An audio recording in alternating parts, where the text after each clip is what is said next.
Hi, I'm Justin Boyd. I'm George Luna. I'm Brittany. Enchantée. I'm the Black Toretto brother. I'm Marcy. And we are the Watchers in the Basement. Welcome to the Watchers in the Basement. Today we are here to bask in the glory of our Lord and Savior, Dominic Toretto, and discuss maybe my favorite movie of all time now, Fast X. Now, if you're a fan of our show, first off, we appreciate it. But second off, you're like, hey, didn't these guys already do a podcast about Fast X? And the answer is yes. Back in May when this movie came out in theaters, Frank and I sat down for a brisk 2-hour pod, which you can check out in the description blocks below here on YouTube. So give us a click on that. We'd appreciate that. But, the movie just dropped on Peacock recently. Fast X did. And now that the rest of our Watchers family has had a chance to see the movie, we had to come back and do another pod. So, we're here. It's the streaming review of Fast X from the Watchers in the Basement. And I think by now, our podcast, our motto, we have many mottos, but the number one motto is we live our lives one podcast at a time. And this is a special episode. So get comfortable, relax, get the popcorn going, whatever you need. And get the Coronas. Yes, get the Coronas. If you're at a barbecue, you're fucking winning in life. So anyway, before I get everyone's thoughts on the movie, I'm going to hit you with some Fast X facts. Fast X facts. These are just tough to say, man. But anyway, here we go. Fast X is the 10th installment in the Fast Saga and the 11th Fast and Furious movie overall. Release date, May 19th, 2023. With a box office of $714 million. It is the 5th highest grossing movie of 2023 behind Barbie, Super Mario Brothers, Oppenheimer, and Guardians of the Galaxy Volume 3. As a franchise, the Fast and Furious has grossed over $7 billion with a B, making it the 7th highest grossing film series of all time, only behind the Marvel Cinematic Universe, Spider-Man, the Wizarding World, James Bond, Star Wars, the Avengers. I mean, it's ahead of stuff like Batman and Jurassic Park and Lord of the Rings. It's a monster. The budget for this movie, $340 million. It's one of the most expensive movies ever made. We'll get into why it was so expensive in a little bit, but it's got a runtime of 2 hours and 21 minutes, which for me just flew by all 3 times I watched it. Directed by Louis Leterrier, who you may know from The Incredible Hulk. He did that movie with Edward Norton. And great bounce back. Great bounce back. Louis jumped in because Justin Lin, who directed Fast 3, 4, 5, 6, and 9, was supposed to direct Fast 10, but he left the project due to creative differences with Vin Diesel 2 weeks into the shoot. So it's a fun one when the director quits 2 weeks into the movie. The cast, of course, Vin Diesel, Michelle Rodriguez, Tyrese Gibson, Chris Ludacris Bridges, John Cena, Nathalie Emmanuel, Jordana Brewster, Sung Kang, Scott Eastwood, Daniela Melchior, Alan Ritchson, Helen Mirren, Brie Larson, Rita Moreno, Jason Statham, Jason Momoa, and Charlize Theron. Marcy, I'm going to go to you first. What are your thoughts on Fast X? It was great. As you all know, I haven't really watched a lot of these movies. I've probably seen the first one, maybe the second one. I remember seeing it in high school in French class in French. And then I haven't really kept up with them. So yeah. Our teacher showed a lot of movies all the time. So it's educational if you watch it in the language that you're supposed to be learning. So I watched either 1 or 2 in French in school. So why do you invite me? What the fuck was that? I don't know, in your class. How do you say Too Fast, Too Furious in French? Oh, I don't know. I don't remember. That was a long time ago. I mean, listen, I took 4 years of French. I only remember just a little bit. Merci. So, yeah, go ahead. Yes, but there you go. So you were hyping this movie up a lot in our chat. So we were I was definitely okay, I will give it a shot when it comes out streaming, because I'm not gonna pay to go see it, but I will definitely watch it when it drops on something I'm already paying for. No, it was great. Love the action, love, the whole family aspect. Jason Momoa was great in it. I really love the whole cast. It was a fun time. He's so deranged and unhinged that it was hilarious. And then like kind of get a little bit of two movies at once, because like I told you guys, like at the end of that first little action montage when he falls in the water, I'm like, oh shit, this is how he became Aquaman. So not only did I get that, but I also got, some Marvel history. Not really. No, that's DC. That's DC. Oh, sorry. Yes. See, I don't even watch these movies. So Blasphemy. So, Blasphemy. two different types of franchises. Yeah. But seriously, no, I thought it was fun. I watched it twice. Awesome. Now, Brittany, your hairdo or what your look today is inspired by this movie. I mean, obviously, I think I know you like the movie, but give me words about the movie. Words about the movie. Well, Yeah. Obviously, my hair, like you mentioned, for those who are watching or not watching, rather, it's in the same hairstyle as we see Dante Reyes about midway through the movie in two high bun ponytail type things. Clearly love his character. He brings like this extra oomph to the movie that I think the franchise really needed at this point, because let's just face it, there's been so many damn movies. But in my words for this movie, it's fast and it's ridiculous. That's what they need to rebrand this whole franchise to be, because every movie, it's like, how do you top the previous movie with the Tarzan swing and, spoilers, going to space in a car? Okay, like, I'm sorry, like, how do you top that? And somehow this movie may not have topped it, but No, man, it but it made you like wonder just how the hell is any of this possible? We're going to get into it, obviously, because there's some ridiculous things that happen throughout this movie. But I honestly feel like the addition of Jason Momoa as Dante Reyes was amazing. Justin, you offline have talked about how basically Dante is like the Joker dressed as Jack Sparrow. 100% and am on board with this. I love him. Obviously, my intro of I'm Brittany, Enchante was like totally on point. So yeah, like I think this, well, I won't say where this movie lands in my rankings, but it's moved up. It's knocked some others down. Let's put it that way. So yeah, this movie was just, I was smiling the entire time. It was just funny. It was just funny to me. It's entertaining, but I'm curious to hear what George has to say.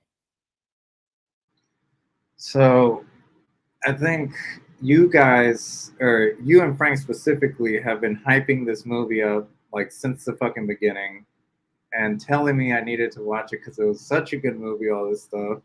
And I thought you guys were just fucking around and just messing with me. And then I finally watch it, and it's like I was entertained the entire time. Yeah. I also laughed the entire time.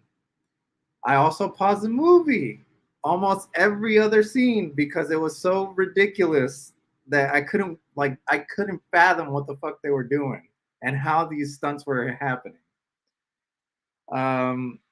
But overall, I enjoyed it a lot. I think it's a great movie. Like I told Justin this in off pod in the office. I was like, this is such a good movie. Like such a bad movie, like that it's good, if that makes sense. I don't know, but it's not that it's like just bad in like, I don't know what kind of point of view to put it. Like it's just a bad movie to me, but it's so good. Yeah, it's so bad it's good. But see, I just think it's good. That's all I can think of. But God, I have so many bullet points that we need to dissect. But I know I'll let Frank get into his point of view. I already know what he's going to say. So, like for me, and I'm sorry, the yard man just started cutting my grass. I apologize. But so for me, when I watch an action movie, and George knows this, whether it's Jurassic Park, whether it's John Wick, the first thing as an action movie you have to do to reel me in is entertain me. I don't care how ridiculous it is. I will suspend belief. I don't care if it's dinosaurs eating people. I don't like. It has to catch my attention and and bring me in. And one thing about this Fast series that I thought, for at least for the first like 7 movies, it was getting kind of dull.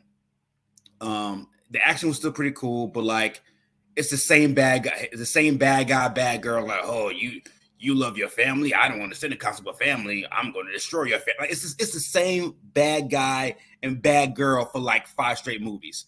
Whether it's Deckard Shaw, whether it's his brother, whether it's Charlize Theron, they all have the same lazy like ideology that, you know, I don't love nobody more than myself, and I don't understand the whole concept of like sacrificing for your family.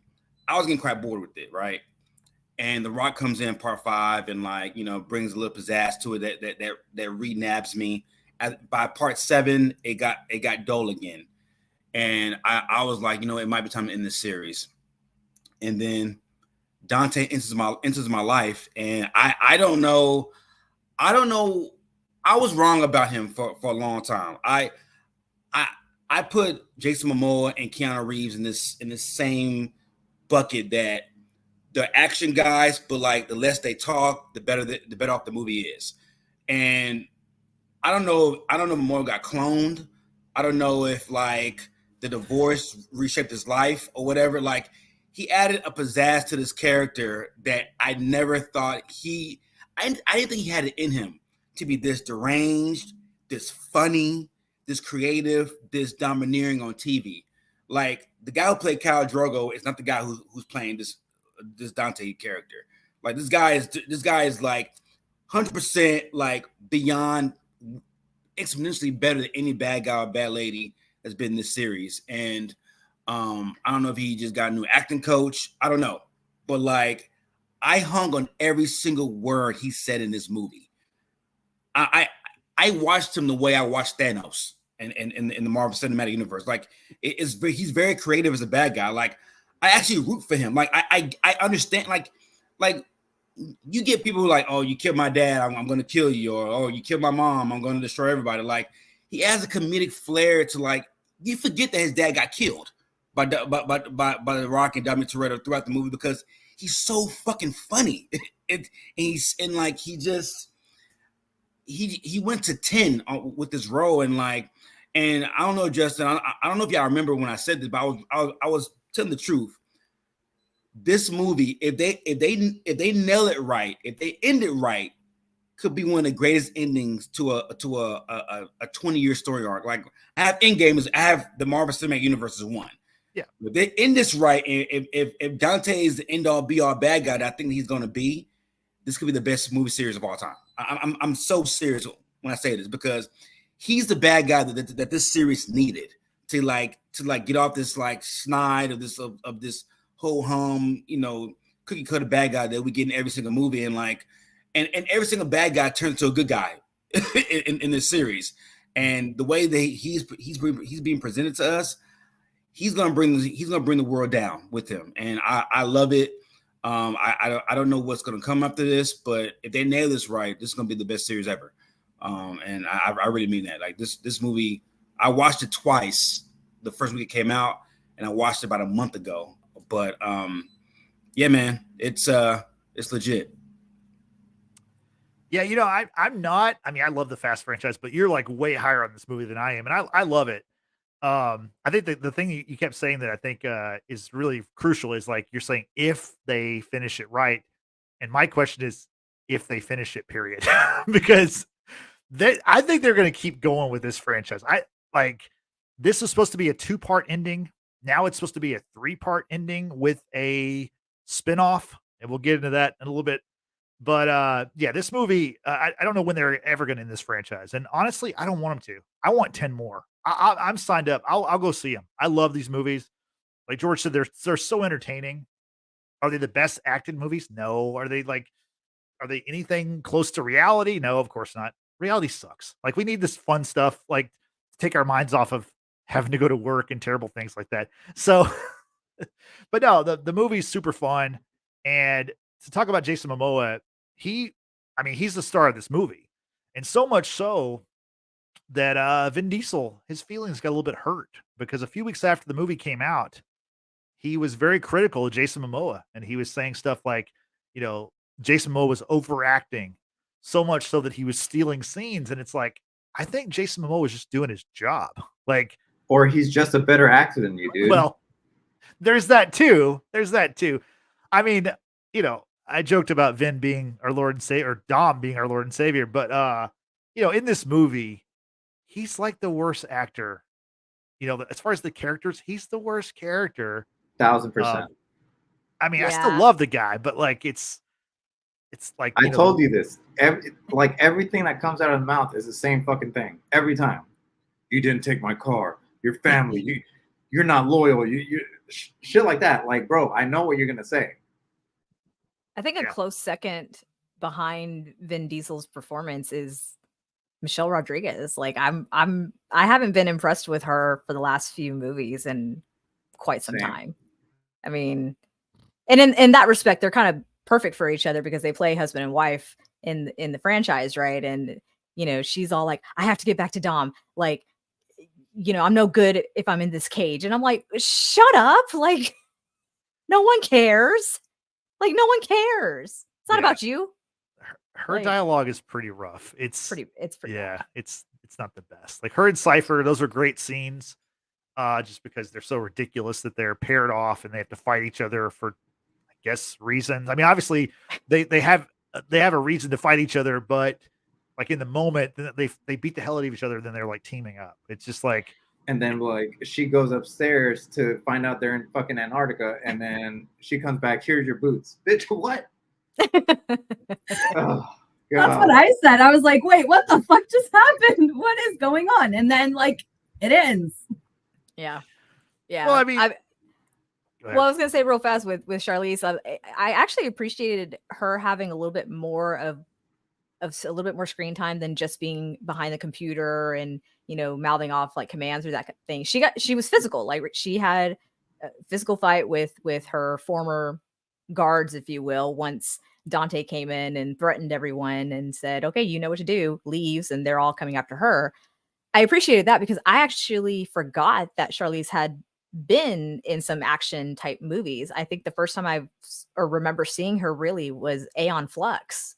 And that was, years ago, like back in, I don't know, early 2000s. So that was kind of refreshing to see her just, kind of be a badass. And then, once again with Michelle, is it now in Michelle's contract that she has to have like a fight scene in every movie? I mean, Definitely. she squared off with what's her name? Ronda Rousey. Ronda Rousey, in Seven. In Yeah. Seven, and she's had like fights, like a lot of minutes of fights. It's Dom's wife. Like she has to. Yeah. I guess She so. has to have action. She can't just like stay out of these things. I guess. Sure, we'll go with she's that. the strongest, toughest female that's ever existed, solely because she's with Dom. Okay. That gives her power. Okay. But they have no chemistry whatsoever. Like when they get in bed together, you're just like, are Ew. they brother, sister? Like if you didn't know about this series, you're like, what is going on? I mean, it's all about family. So whatever you're rolling with, go for it. But It's not the same as Cersei and Jamie. Let's just put it that way. right. Yeah, that was different. That's a whole nother meaning to the whole family bonding time. I think Dom had more chemistry with the Brazilian officer and Elena. Yeah, Elena. Yes. Yeah. I agree. 100%.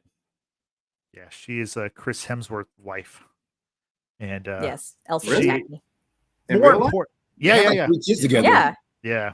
Yeah, they have a gang of kids. No way. They got Yeah. like two or three. Wait, you said Chris Hemsworth? Which Yeah, was that? Thor. Or Oh, that's Thor's wife? yes. No way. I didn't Yeah. know that. Yeah. Yeah. But most importantly, she's the fictional mother of Little B. Oh my. And one of the opening scenes of the movie is we got Little B learning to drive with Dom, and he's like cutting donuts at the Dodger Stadium parking lot. And the kid's like, I mean, the last movie the kid was like 4, and then now he's like 9 or something, and Dom's teaching him about, like everything about cars, and it's just right off the bat, you're in for a wild ride because you're teaching a 9-year-old to like, fly in cars or what. He's like Was he You gotta say Brittany? start. You gotta start him young. You gotta Yeah. start him young. The lesson for the opening was find the line, feel the car, Mhm. let it fly. What the hell does that mean? Like, Beat the hell out of me. That was the first scene I paused in this movie. That was number one. is it because he's like, I'm scared, and he's like, don't be scared, little B, and he's like, oh yeah, Dad, you're never scared. It's like this movie. There's never been a movie character where everyone is more deferential to them than Dom Toretto. Like he is like the god of the world. Everyone like just bows before the altar at this guy, and Oh my god. I get it, but it's a little too much. And George, I'm going to stick with you because there's a character that you and I have pointed out. Waiting for you to say this. There's this guy in where is it? Were they in Portugal? No, they're Brazil. Rio in Brazil. Yeah. His name's Diego or Diego. How do you say his name? Diego, I think. Diogo. Diogo. Yeah. So George, what is your view on Diogo here? This guy is the biggest Dom Toretto meat writer of all time, bro. Like, holy shit. Like, he loves this man, bro. Loves this man. He was so obsessed with him, like literally in the 5th movie and in this one, like just ready to die for this guy. And then he does fucking die for him. Yeah. I'm surprised he didn't. This was my thing on that scene. Like, we had no idea who the girl was. They didn't say any, they didn't give us any clues to that was Elena's sister or any of that shit. So I was like, why is he saving this random girl we have no idea about? And you're not going to save the homie that like literally would die for you or do anything for you? Like, that was nuts to me. Well, homie also like got in front of Dom and everyone and was about to beat everyone in the race. So who's before bros, I guess. They should have at least let him win to make his ending a little better. Yay! He's like, I did it. Boom. There you go. Well, in his mind, he won. So I mean, he went out thinking he won. I mean, he so. thought he won. Yeah, Well, I guess so. Yeah. It works. That works out. To piggyback on that, is this the first race that Dom has lost? No, he lost to Brian, right? Yeah, lost to Brian part 5. Yes. Well, he let Brian win because Brian was okay, but like genuine like racing, and it really matters. Not Didn't a they baby race gift. to the hospital too when he was having his baby? He won that one too. Who won? He won. Brian won. Oh, did he? Brian won. Brian won. That's in 6. Yeah. Oh, Okay. All right. Okay. And Might have been another baby gift, but that's fine. Yeah, that's fine. And as we learned, whether you win by an inch or a mile, it doesn't matter. Winning's winning. There you go. So you winning's just gotta- winning. Yeah. He's Nicely done, Justin. Yeah. Nicely done. Little B learned that too. He's playing video games with his aunt, who is Mm-hmm. babysitting him. Meanwhile, his uncle Brian is babysitting their kids. Yeah. Oh God. Let's get into it. The whole Brian O'Connor issue with this movie. Marcy, I want to start with you. Now, you're not as familiar with these films as the rest of us, but you obviously know the story of Paul Walker. It's a tragic story. He died while they were filming Fast 7 or Furious 7 is what it's called. Sorry, don't want to offend anybody in the Fast family. He died during the movie. They finished the movie using some CGI trickery. They actually used a couple of his brothers who kind of had the same build and same look for some shots. They did a really good job of that. And the way they handled his character being written off was very well done. Only problem is they didn't write off his character. They brought him back in 9, not physically, but almost physically. And so in this movie, once again, he's babysitting the kids. What's your take as kind of an outsider to this franchise on seeing, this marquee character who's like sidelined, but it's weird because he's like, the person's actually dead, but the character's not. Yeah, it's interesting. So obviously, like, I Googled, I was like, okay, like, what did they do with this character afterward? And then I like learned because my first thought was like, I knew like Mia had kids. So I was like, wait, where are your kids? Like, who's watching your kids? And I was like, oh, like they're imaginary. Well, they're still alive in the movie. Dad is watching their kids. But I mean, I think it's an interesting move that they didn't want to kill the character off, I guess, to honor Paul. you know, they could have also gone another way of like having him die like an honorable death, and that could have like still honored Paul. So I mean, I don't think there's like a right or wrong in how you handle that. I mean, that's a tragic thing to go through as a cast, and just, you know, having your friend die. So I don't know if there's like a right way to handle that. But yeah, when I saw her, I was like, wait, who's taking care of your kids? And you're trying to like take care of your nephew. Now you've got to like fight all these random dudes. And like she has some good fighting moves too. So, you know, like good for her. I love seeing like some strong kick-ass women in this movie. Yeah, That that's part of iron the best skillet. family. Yeah. That iron skillet, though. Listen, If- that's very Rapunzel. If you're in this family, you're an MMA fighter, you're an expert car racer, you're like a hacker level, like genius computer whiz, and what else? Like you're just like you're the best of the best. Like this is like the elite of the elite. George, what are your thoughts on the whole Brian O'Connor thing?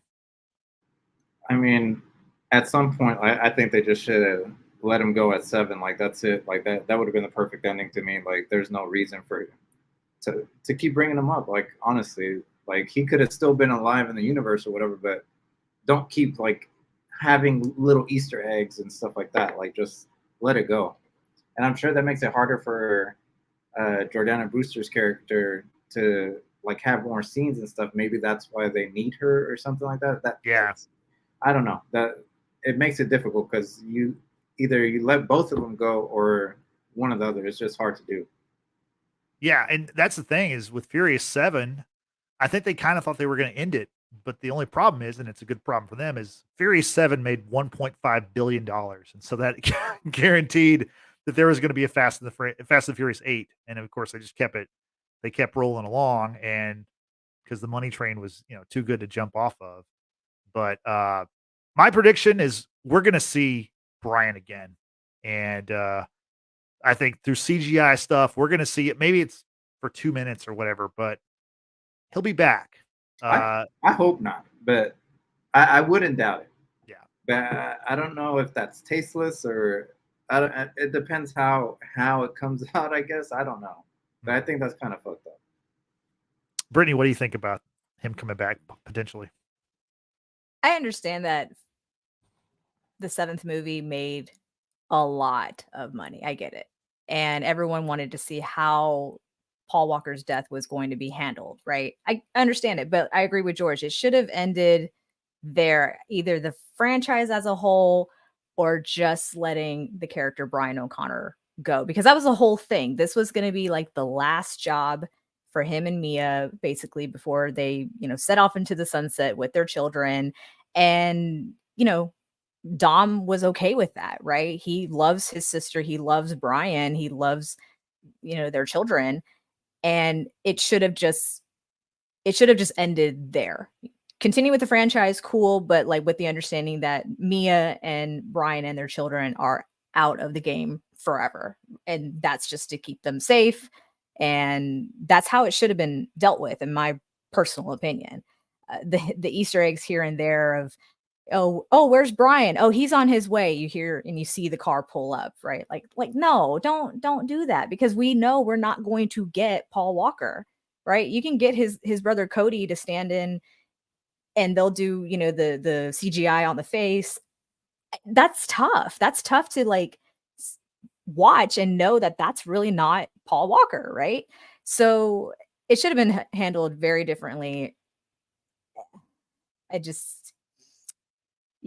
Yeah, that's kind of my little soapbox. Frank, how would you handle the Paul Walker or the Brian O'Connor situation going forward? Who knows? They may have 2 movies left. They may have 20 left. Who knows? But like, how would you wrap up that storyline? I mean, if you're gonna have 2 or 3 movies left, just recast the character. Just get a new actor. I mean, we've seen it in history. I mean, the guy who played Spartacus had cancer and he died, and they recasted him and brought a new actor in. We saw recently with Chadwick. I mean, I know with Chadwick, it's pretty much it's gonna be his son, but we've seen it. And there was another series, European series.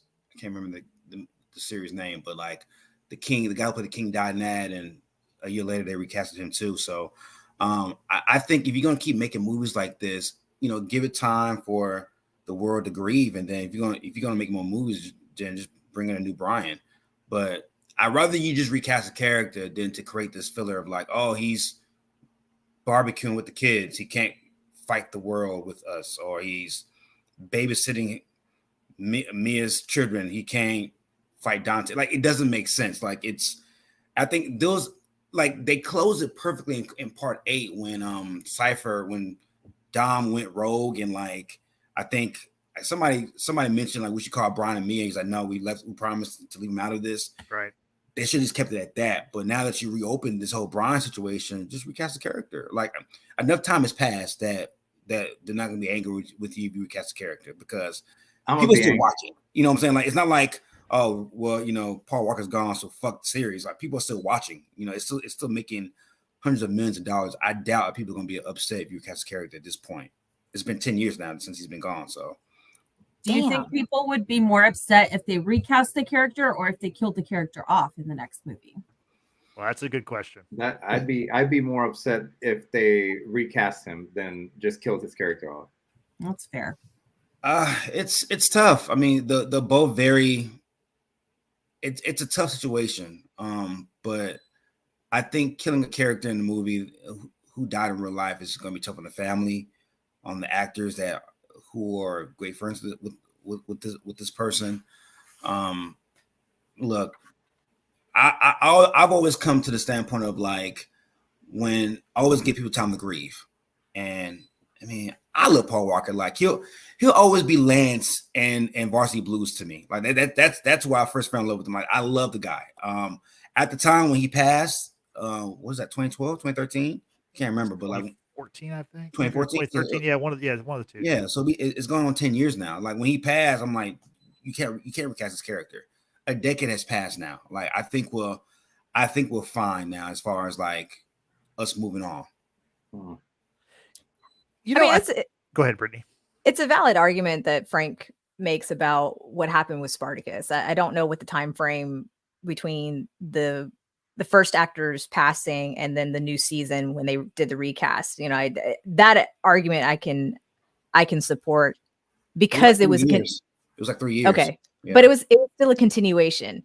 In this sense, yes, we have continuous movies, but we consistently haven't seen Brian, right? And so I feel like if they did a recast, it'd be really difficult to like kind of get into and maybe even support. I feel like killing him off in the series is also like really distasteful. They're going to have to kill someone off. Let's just be real. In order for this franchise to end, they're going to have to kill someone off that matters. No one's dying. We'll touch on that in a bit, but I don't think they should bring back Brian at all. I think they should have just like left it alone with, they're out of the game, like leave him alone, that kind of thing. They can mention all they want, as to why he's not there, but like, don't recast him. Don't bring him back. Don't bring back the character. Don't do it. Just don't do it. It just makes it tough because like Mia's around. So like, how do you justify fighting for your lives and fighting? No, I get that. When like the man's best friend and the man's sister's husband is not around. It makes, look, I get it. Like I watch action movies all the time. It doesn't make sense to me. But like when you're fighting for your life and like this guy's stealing your identity and like he's threatening your people, like in like one of the main actors who's been a mainstay for the better part of 15 years till he passed was an integral part of this story. Yeah. No, I totally get it. And like George mentioned it, they should have also just parted ways with Jordana Brewster as well. I mean, it makes no sense to have one and not both. Yep. Like, it really doesn't. I mean, yes, that would have been very bad for her because obviously, she makes a living off of being a part of the franchise. But at the same time, if they said, hey, Brian, went his own way, the team went theirs, she needed to have gone with him too. Look, here's how I think it's going to go. I think we're going to see a Luke Skywalker from the Mandalorian version of Brian briefly, very briefly. I think whatever the final movie is for now, or whenever this is, Dom will make the ultimate sacrifice to save his family, primarily save Brian and Mia. But his death will be vague enough to where you're like, did he really die? And then 5 years down the road, we're back with Dom Toretto. Vin Diesel comes back, and we're, Fast and Furious, the new generation with Little B by his side. It's like a Batman and Robin thing. Oh. I really I think that's what's going to happen. So you're gonna have like a souped up Walker and everything, like Turbo Walker. Well, it's got NOS on it. Oh ahead, God! Watch us get like a Fast and Furious and Beyond. You know how the Batman Beyond series where like Bruce Wayne's like 70 and like this new Batman comes around. That's gonna be like Little B and Dom. Dom's gonna be like 70 in his Walker, and like Little B's gonna be the new Toretto to lead the charge. What was that? Like Brian's kids too. It's gonna be a whole new series of like oh my whole god, generation of Torettos and O'Connors and O'Connors. Yeah, Dom is gonna be in those motorized scooters that you see like at the grocery store, souped up with NOS, riding to the theme song. They see me rolling, they hate him. Yeah, that's what's gonna happen. It's gonna be like a little souped up hover round. That's the name of the scooter commercials, the hover round. Oh man. So I have a question for y'all. Now that we're talking about deaths in this fucking movie and how no one fucking dies, who do you think? I want everyone's answer. Who do you think died in this movie for real? Nobody. Okay. As in little nobody, or because we never saw what happened in Clint Eastwood. Clint Eastwood's son. Sorry, Scott Eastwood. Yeah. He was fine. My bad. Yeah, He's fine. He jumped out of a moving car. Yeah, he was fine. Yeah, he rolled out, but like he never appeared again, right? Giselle fell out of a moving plane, and she's still alive. Yeah. Also, here's my issue. I just thought about this shit. Okay. How the fuck did no one notice? Did they not go look for her body? Fuck it. She's somewhere over there. Han loved this woman, dude. It was dark, man. Who gives a shit? Also, the sun might not come up tomorrow. It was a really long runway. It was. Yeah, it was the size of Europe. I'm sure that would have took like fucking I don't know how many days to look for it with their fucking cars. They're gonna risk running her over? I don't think so. That was. I'm sorry. That's insane to me. Like you would think you'd try to find the body of your loved one if they really died. Right. You're right. Like we never found the body. It's not like she was gonna be mangled to pieces. They would have found a body. Yeah. No, you're right. Because in that same movie, Luke Shaw, listen to me. George, I'm turning into you. Owen Shaw, played by Luke Evans, also either was thrown out of the plane or whatever at a much higher height than what Giselle did. And he is in the hospital in the next movie, like in a coma, and he's okay, theoretically. So it's like that's a good point, Britt. I didn't catch how that. could he survive, but Giselle couldn't? Makes no sense. Yeah. Doesn't matter. No one dies in this franchise anyway. No, Han didn't die. Mr. Nobody, came back and, faked the whole death and what have you. Giselle Letty didn't die, So this movie's notorious for this. Is Jacob dead? No. I don't think so. To me, honestly, how? Yeah. Okay. Like, how do you get your way out of that one? There's no way. There's no explanation. I'm sorry. I think he really died. I mean, how do you steal a safe with 2 cars? Everything is possible in this movie. Anything is possible, bro. They're gonna derive a plan like he had like a safety hatch. Okay. Yeah. Hey, whoa. I wanna elaborate on Frank's point with that because I just rewatched this movie for the second time like 2 hours ago, and getting to that scene where Jacob is making the ultimate sacrifice, right? He's got his little rocket car, which is it's a cannon car. Put some respect on that. Yeah. My bad. Excuse me. Cannon car. He makes the ultimate sacrifice that way Dom can get away and get to Dante to get his son, right? So as the car flips over into the air, right? It's flipping and he's about to crash. There's a leak in his car. He grabs his cross necklace, right? The cross necklace in the Toretto family is a very significant article of jewelry in their family. we saw in, I can't remember which movie. I think it was Fate of the Furious, where Dom had placed his cross necklace for the baby, but it had like a tracker on it. So apparently you can do whatever you want with this necklace and like, things happen. So maybe because I saw that Jacob was like grabbing for his necklace as he's flipping over and about to crash, maybe he pushed a button and it ejected him and like he's fine. Yeah, I don't know. It created a portal. He's definitely It created okay a somewhere. portal. Thank you. Yes. Wow. I don't know. No, I think he's got to be dead. I think Uncle Jacob, who John Cena had a pretty good role in this movie. He saves Little B and Mia from the agency attacking their house. During the save, he actually uses his professional wrestling move, the AA, which is a fireman's carry slam, where he throws the guy from the second floor through the floor to the first floor. Pretty cool. Definitely kills the guy. The guy's definitely dead.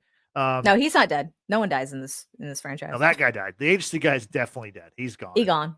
John Cena also, like, out of a kayak, he creates a bat wing so that him and Little B can fly out of the plane. I mean, the whole thing is just super ridiculous. Then he, like you said, he makes the sacrifice play.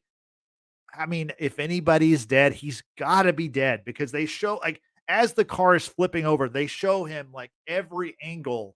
And you're right, he grabs a hold of that Toretto cross. And I mean, I feel like because they showed him every angle, he's got to be dead. On fire. Like, we you could saw the see him. same thing happen to Han, and he didn't die. I mean, Oh, God damn it. A little yeah. different though. Mr. Nobody was there. We didn't know that Mr. Nobody is not anywhere around that we know of. Okay, so I have a question for everyone, and actually, I'm going to go to Frank first about this. The retcon for this movie with incorporating what happened in Brazil in Fast 5, so we can incorporate Dante, also inadvertently Ames, who leads up the agency as basically nobody's replacement, but he's just Ames. What's your take on the retcons for this franchise? Like, have they done a good job to like piece things together and make it make sense, or is it just kind of like lazy writing? Oh, it's definitely lazy writing on that part, because I mean, we've gotten a glimpse of how deranged Dante is, of this magnitude, his personality. You're gonna have to mention him. Like when Part 5 comes out, which is my favorite Fast movie, by the way. When Part 5 comes out, they had no mention of him, and probably because they didn't know they were gonna come back and do a Fast 10 and reintroduce his character. But like, there's no way that you can have a character of this magnitude, and Ames as well, and not like have some fragment of a reference in the actual fifth installment of that movie. So no, it's definitely lazy writing. Momoa's like 6'5", 260. Like, you can't miss the motherfucker. Like, he's a big dude. Ames too. Like, yeah. It's bad writing, but like I'd rather have that bad writing to have the gift of Dante than not have that bad writing at all. So, but at least they explained it, Frank. Like, we got a flashback, we got to see all that stuff, and that's stuff that I appreciate. He wasn't even mentioned in the actual movie at all. Like, I don't care.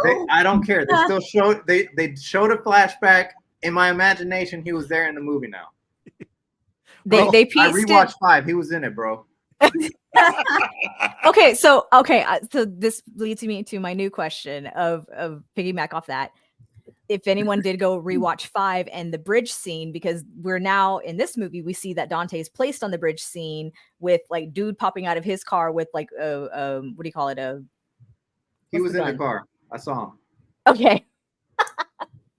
I was like, I mean, did they piece it together where they actually use footage from 5? Yes. And then you just got the interior shot of Dante driving and that kind of thing. Okay, so it Because wasn't Paul like Walker, they yeah, go ahead. It wasn't like they completely like reshot that bridge scene to then incorporate to make you forget what actually happened in 5. Okay. No, okay, cool. All the Paul Walker and Vin Diesel stuff from that opening in Fast 10, which is a flashback of Fast 5, that's all from Fast 5. I know that, but I'm talking about Dante. I'm not talking about... Oh, yeah. No, that's the new stuff. Dante, like, they definitely... That's new, but all the other stuff they just took it from Fast 5. And, I mean, in that respect, that was really cool. I think, to me, to open this movie with Fast 5, which, like Frank said, is the best Fast and Furious movie, to have that kick it off, you're like, whoa, this is going to be fucking awesome. Because, like, Fast 5 was the best movie. let's dip back to that and like get that going. So well done on that part. I wanted to mention something. So Marcy, earlier you mentioned about how, obviously Jason Momoa plays Aquaman. And did y'all know that Alan Ritchson, who is Ames, who we later learn is like, Dante's partner in this tour to make Dom suffer. Alan Ritchson, who's famously now Reacher on Amazon, back in the day, he played Aquaman on Smallville. So you've got both of the Aqua guys. Yeah. The two Aqua boys teaming up to take down Dom. And at the end of the movie, Dom and Little B potentially drowned in a dam. Not a coincidence. Just saying. Not at all. So if they ever do a different Aquaman movie and they cast Vin Diesel, I'm going to be done with just like life in general. He's 56 years old. I don't think he can swim anyway. I'm sorry. Alan Richardson's best role is some Blue Light State. That Blue Light State. Yes, I don't care what nobody. 1,000%. That's his best role, bro. Acting of all time. Greatest acting. Like holy shit, he plays the jock so well in that fucking show. Oh my fucking god! I gotta watch Blue Valley State. It's fucking great. He's great in Titans also. He wasn't in Titans a ton, and the Reacher series is pretty good too. Yeah, that show's really great. Speaking of Alan Ritchson and Ames, Marcy, did you see the turn coming where Ames is now the head of the agency? He's going after Dom. Then he suddenly becomes Dom's best friend out of nowhere. And then, of course, he turns on Dom at the end. Did you see that coming? Yeah, I mean, he was just kind of an asshole from the beginning. You could tell that at least I could tell that he had a hidden agenda, especially when he's talking to Brie Larson's character. I'm like, he's shady. I think the movie was like wanting for us to think that she was the shady one. But I was like, no, I think it's him. I think he's shady. So I was definitely not surprised when he did turn out to be like Dante's partner. I was like, yeah, I knew it. This pretty boy up to no good. It was you, Justin. You were the surprise one. I was actually surprised because, and I think it obviously plays into the story because the idea is that everyone becomes Dom's friend, a part of the family. All of these villains, like even now, it appears that Cypher, who literally had the mother of Dom's child shot, like, or has her head blown off, like right in front of him. She's still alive. She's oh god. Yeah, we talked about this. She had a special earpiece. She got shot in the most perfect part of her head, right, where it didn't hit like anything functional, and she's still alive. Yeah, they had a surgical team ready for that, and then they fixed her up, and she's like now half cyborg. She's gonna save Little B and Dom at the end of the movie on a fucking boat, on a raft. Speaking of that, all these characters. We never really hear about Dom's mother. We did get to meet the grandmother and Little B's great grandmother, Brittany. That's the abuelita. Did I say that correctly? You're close. I'll give you B+ for that. No, it's abuelita. Abuelita. Okay. But abuelita. What did you think about Rita Moreno as the matron of the Toretto family? I think it's amusing to me because Rita Moreno is most famously known for being in West Side Story all those years ago, right? She's a phenomenal actress. I think it's hilarious that family, it doesn't matter your background. You've got a Puerto Rican grandmother, you've got a Panamanian granddaughter that is Mia, and a culturally ambiguous Dom Toretto, right? With a Nordic strain of John Cena. Doesn't matter, all right? We're all family. It's all good. Don't forget the Cuban cousin in part 7. Oh, you're right. The Cuban cousin. Yes, you're absolutely correct. The United Nations of family, motherfucker. That is the melting pot that is America. Jesus Christ. Yes. Trump will be proud. Yeah. Oh, and let's not forget Little B, who's Brazilian, and George has kind of an issue with the casting of Little B a little bit. You hate Brazilians, George? Dude, it's just surprising to me. I'm just like, he doesn't look anything like anyone in this fucking family at all. at all, bro. Not He at all. doesn't look anything like Little B from the last movie. That's true too. Yeah, that's true. Which the last movie was like how I mean, like in the real world, it was like 3 years ago or whatever, but like or 2 Right. years. But in the story of the show and the movie, like He's, it's not that long ago, right? Yeah. I mean, Well, kid here's goes- what throws me off about the timeline. So he was like Oh, 3, God. right? When that in he Fast looks 9, smaller. He think looks so. smaller than that. he I was don't like know. okay. Like Let's 2 years old. Okay, let's just say 3 for argument's sake, right? Yeah. Right. Jacob shows up in 9. That was just 3 years ago. How in the fuck did he age so fast? Like Jacob hasn't been around that long, and then Jacob left for like a time being. He was on a run. Frank, Yeah. You Frank, tell me Frank, that this kid has a connection to Jacob this quickly? Frank. Yeah. It makes Yeah. no sense. The franchise is called Fast and the Furious They grow up fast. They grow up and fast, man. Furious. Yeah, no. Coming back to Justin, you asked if we all kind of saw the Ames kind of betrayal happen. I 100% saw that, happen ahead of time. The one I thought was kind of the one to watch out for was Jacob, because I felt like him coming to the house to save Mia, to get little B, to take him to Dom. I was like really genuinely just very skeptical about Jacob's motives, because when they finally do get to the rendezvous point, which happens to be in Portugal of all places where Dante was born, sure, let's go with that. He takes little B to the rendezvous point. It's like a cave type thing, and Dom's not there, and little B's like, you said my dad was going to be here, and there's like this look on Jacob's face that's kind of like, oh shit, now the plan's about to fall apart. But he comforts little B, and little B hugs him and says, I love you, Uncle Jacob. And he's just like, oh fuck, like I'm about to double cross my family because Dante's got something. I don't know. I was coming up with scenarios in my head, but he was the one I was really skeptical about. So yeah. Anyone else feel like that? I think Yeah, you're I making think it so. Catch that a at better all. movie.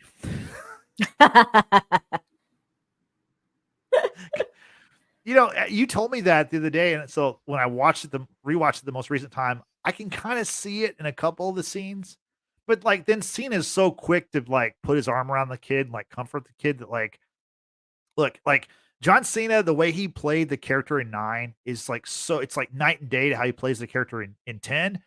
The way he plays the character in 10 is like just John Cena in the movie, whereas in 9 he's sort of the villain. He's this like this brother of Dom's that comes out of nowhere, and that's honestly one of my favorite moments from the whole Fast franchise. This is like unintentional comedy at its best, was when they had the trailer for 9 and they're showing Jacob and someone says his name. And then I think it's either Tej or Roman's like, who's that? Or who's Jacob? And Letty goes, Jacob is, and there's this long dramatic pause, Dom's brother. And I remember I just started laughing so hard. It's just, of course he is. Of course he's Dom's brother. It makes no sense at all. He looks nothing like him. Then in the movie, when they're kids, when they're like in their 20s, Dom is like 6'7", and Jacob is 5'4". Suddenly we fast forward 10, 15 years, and they've reversed, like Dom has shrunk. Jacob is now the tall, like, And you know what? ethnicities. I mean, I don't know. I mean, it's just I don't know, nuts. but I love it. That's all I can say. It would have been more believable if he was Brian's brother. That would have been more believable. There Yeah. you go. Yeah. We are making a better movie right here. There you go. And like he's mad because Brian's dead, and like I'm coming back to avenge my brother. That would have made more sense to me. But Brian's not dead. I think Oh, Brian, hey, Brian is lost in time. How about you're that? right. There we Oh, go. boy, that's the next Fast and Furious movie. Yeah. And Looks like Doctor Strange comes up and gives him one chance to get the time stone to go back in time. Yo, Frank, With a not even DeLorean. joking. Not even joking right now. I'm wearing a Doctor Strange shirt. Just saying, bro. Just Awesome. saying. That No, is y'all- awesome. Y'all are missing it because Fast and Furious is a universal property. It would have to do with like the DeLorean from Back to the Future. It'd be called Fast and Yo. Future. Did any of y'all catch that Captain America line? Yeah. I was like, wow, Marvel Oh. exists in the Fast universe. Oh, Yeah. Did y'all not hear the TIE fighter sound effect in the tunnel when they're in Portugal? No Or was that way. just me? I didn't hear it. Well, Justin, you had to have heard yeah. it. Well, in Fast 9, they referenced Star Wars like 3 times. It's really weird. Remember that? Yeah. Why did we get a TIE fighter sound effect as they're like racing through that tunnel? in Why did Portugal? they create the Batwing out of a kayak? I mean, it looks just like the Batwing. It does. Like it's No, how did they get it rigged? Like, how did they get it rigged? Yeah, I wondered that as well. Makes no sense. this movie is Also, just littered with unanswerable questions. Also, shout out to Meadow Walker, who is the late Paul Walker's daughter. She played the flight attendant in that plane who handed off the little bottles of liquor and the key to John That's Cena. why she looked familiar. I couldn't Mhm. place her, but I knew she was familiar. Yes, yes. So the line of Jacob saying, "I've got friends in high places" is kind of like a nod to the late Paul Walker. Oh, I thought he was making like a Maha flight. That probably too. I think so. That- Okay, that's what it sounded like. That probably as well, but I like to think it's a nod to Paul Walker. We're going to go with that. You give the movie too much credit, Brittany. I do actually. It's ridiculous. If you're the general audience, there's no way that you know that Paul Walker's daughter. I mean, I knew that because I had no idea. I'm like kind of a super didn't fan know. for this stuff, but yeah. I had only no knew idea. that. I only knew that because when they did the premiere in Rome, she attended the premiere and took lots of pictures, with like Vin Diesel and what have you. So like the short, dark haircut, like it was Yeah. very like memorable. Hold on, let me get this straight. This motherfucker is the creator. He has creative control. He ran off the director, and the best you could do for Paul Walker's daughter is make her a fucking flight attendant. What the? Are you fucking kidding me? That's the best you can do, Vin Diesel. He's not really down for family then. If that's What the would thing you- I could do. There you What is go. that about? What the fuck? There you Like, go. What would you That's have wanted wild. her to be? What would you have wanted her to do? she could have been any like. Helena's sister got There more you go. time Yeah.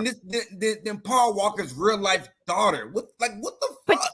But she doesn't look anything like Elena. I mean, this None girl. of them look Oh, I'm anything sorry. like I'm sorry. And Little Big looks anything like Dom. Thank you, Frank. Thank you. Listen. Jacob Toretto is Dom's brother. Are we seriously talking about DNA structure right now? Listen, I said it. Vin Diesel or Dom Toretto, excuse me, is culturally ambiguous. All right. We're not sure what's happening. Yeah. Shout out to everybody who's culturally ambiguous. I guess. Yes.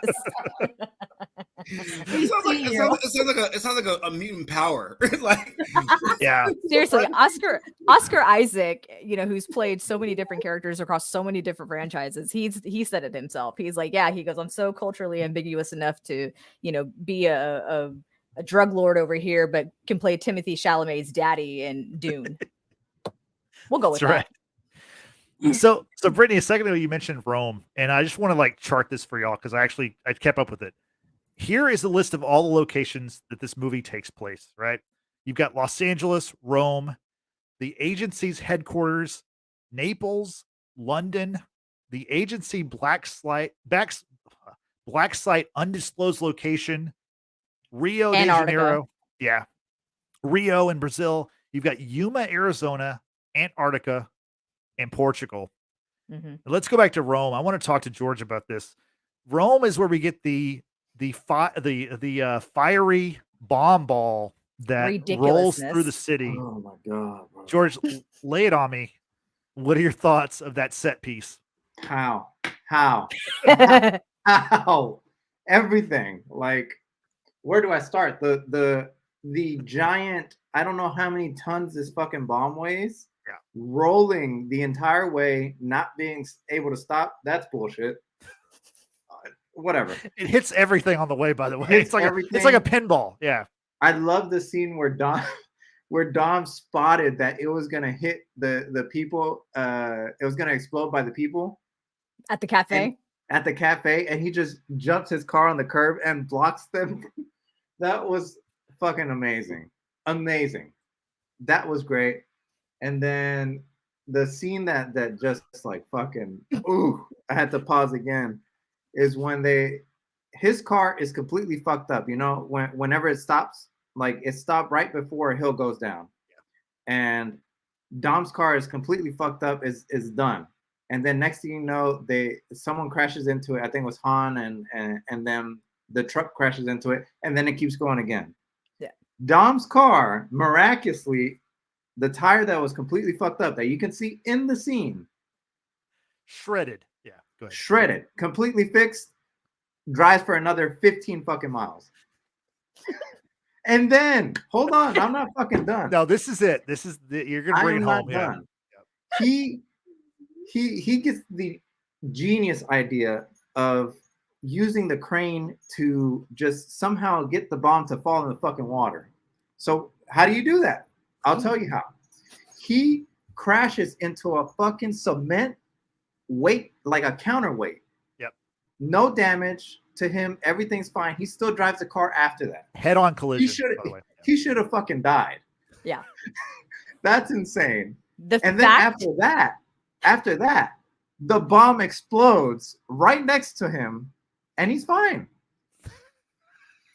And he still drives off, and the car's okay.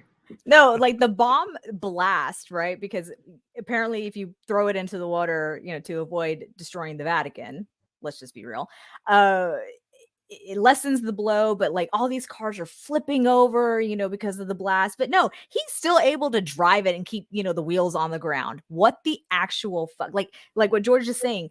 After Dom drives off the bridge to hit the crane, so it spins around and knocks the bomb into the water. Dom's car slams into a brick wall. The car is semi-damaged. Dom does not have a scratch on him. I think I want to dodge now. Yeah, that's what I was thinking. This Yeah. makes no sense. Now, I've been to Rome, so seeing all these places, the Forum, the Colosseum, things like that. I'm like, oh my God, like this hurts my heart because Rome is very hilly. That's probably why that atomic bomb just kept on going. Because Stop, Britt. Don't do that. no. No. No, I'm not defending it. I'm not defending it. I'm just saying it is hilly.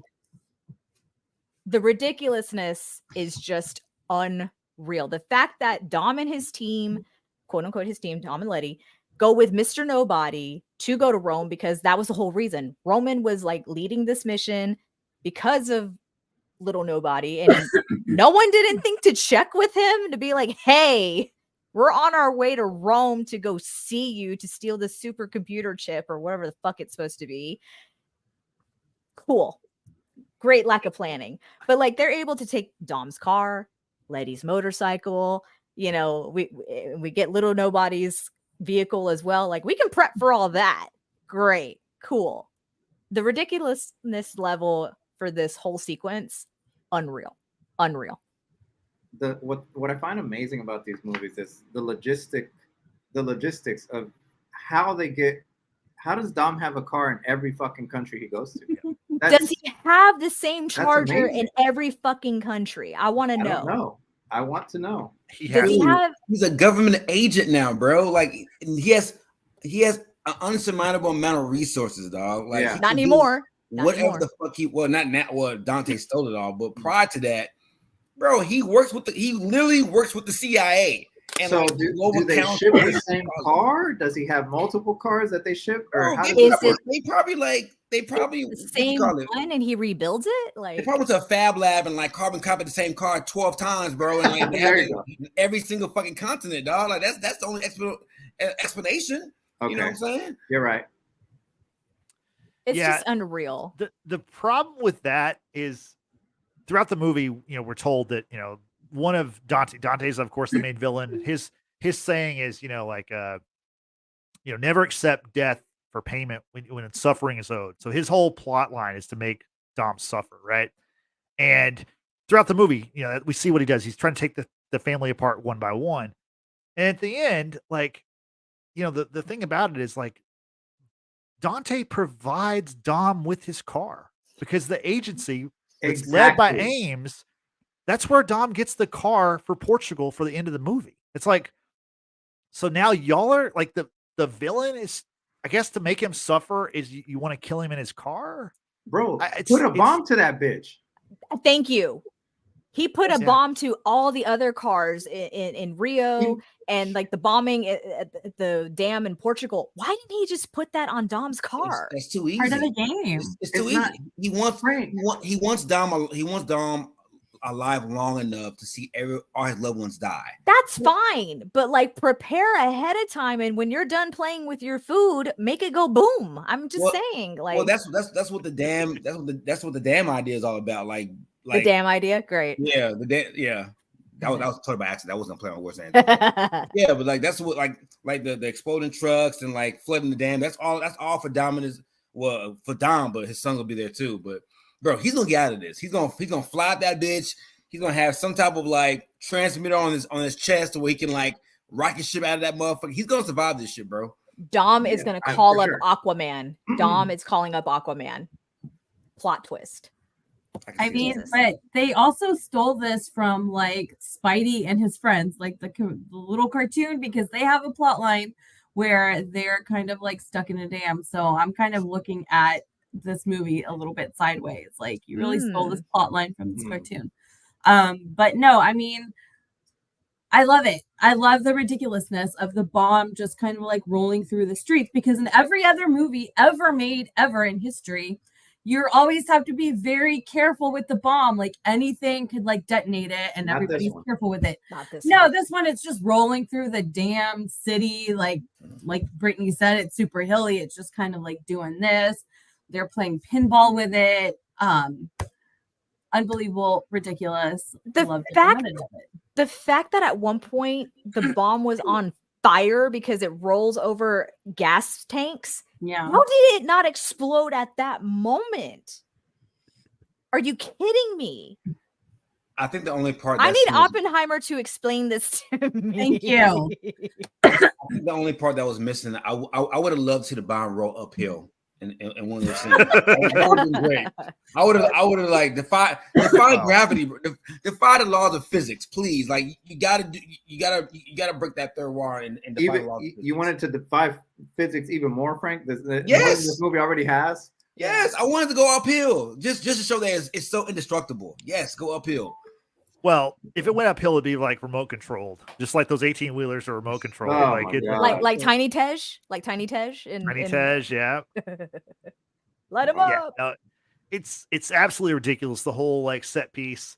Of course, after this, like now Dom and the family is being blamed for this attack on Rome. And as we're ending this scene, I think this is the whole reason why they did Rome is you get Dominic Toretto standing with the Roman Colosseum behind him, and he is flexing so goddamn hard. Like he's like trying to look as He tough really as hell. is. And it's like this like hero shot. And I think that's the sole reason why they chose Rome. That's it. Like I don't blame him to be like a gladiator-esque in this sort of franchise and in the setting. Yeah. Also, where did Queenie come from? Yeah. How does she know to be there? Yeah. I love Helen Mirren. Protect her at all costs, because let's face it, Jason Statham is going to go protect his mom. But That You was know, very random. it was very random. Like, where does she just like pop up from so quickly? I know Europe is like close in proximity, but Yeah. like, were you just right place, right time? Like, what was going on? I don't know, but when she showed up, I had the biggest boner, bro. I was just like, dog. She did look good. That was a nice God dress damn, she she had looked on. so fucking good. I was like, fam, I just want to give her the hammer so bad, bro. Whoa. Golly, man, that was just like that was a very erotic shot for me. My Are we talking God. about the same old lady? Huh? I said, are we talking about the same old lady? Yes, bro. Helen Mirren, dog. I love Helen Mirren, dog. You don't know this? Oh man, 80% of the reason why I watched Yellowstone 1923 is because of Helen Mirren, dog. Oh, she's on it? Oh yes, yeah. Oh No yeah. way. she She's plays one of Harrison Ford's wife. Okay. Somebody Anyway. did not listen to our podcast from this winter. Okay. I did not. I'm not trying to get spoilers. Brittany, I think we should clip this part of the podcast and send it to the Podcast Hall of Fame. Like this I is think like we this should. is I think you're right. this is our entry. This is our best content right here. This is going up on my online portfolio. Yeah. Oh my God. I get Frank canceled though for Yeah. talking that way about an old lady. There we go. Whoa. Hey, if I get canceled for it, I went out with a bang. Hopefully. Literally.